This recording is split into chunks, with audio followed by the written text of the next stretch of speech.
കണ്ണൂരിലെ ഈ ചെറിയ ഗ്രാമത്തിന് പറയാൻ ഒരു കഥയുണ്ട്.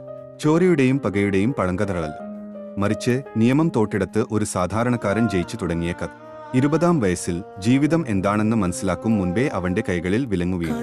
പണവും അധികാരവും ചേർന്ന് അവനെ ഒരു കൊടും കുറ്റവാളിയാക്കി മാറ്റി. കാണാത്ത സ്വപ്നങ്ങളുടെ ഭാരവുമായി അവൻ ഇരുമ്പഴികൾക്കുള്ളിലേക്ക് നടന്നത് ആർക്കോ വേണ്ടി ബലി കൊടുക്കപ്പെട്ട ഇരയായാണ്. യഥാർത്ഥ കുറ്റവാളി നിയമത്തിന്റെ ഇടനാഴികളിൽ ചിരിച്ചുല്ലസിക്കുമ്പോൾ തകർക്കപ്പെട്ട സ്വപ്നങ്ങളുടെ ചാരത്തിൽ നിന്നും അവൻ തിരിച്ചുവരുന്നു. ഇത് പ്രതികാരത്തിനല്ല, മറിച്ച് ഇരുട്ടിൽ മറഞ്ഞിരിക്കുന്ന നീതിയെ തന്റെ ബുദ്ധിശക്തി കൊണ്ടും. അവന്റെ സ്വപ്നങ്ങളും യൗവനവും ആ ജയിലിന്റെ 4 ചുവരുകൾക്കുള്ളിൽ അവസാനിക്കുമെന്ന് കരുതിയവർക്ക് തെറ്റി. മാസങ്ങൾക്ക് ഇപ്പുറം അവൻ പുറത്തിറങ്ങുന്നത് പഴയ ആ പാവം പയ്യനായല്ല, തന്നെ കുടുക്കിയവരുടെ ഓരോ നീക്കങ്ങളും മുൻകൂട്ടി കാണാൻ കഴിയുന്ന, തകർക്കാൻ പറ്റാത്ത ബുദ്ധിശക്തിയുള്ള ഒരു വേട്ടക്കാരനായിട്ടാണ്.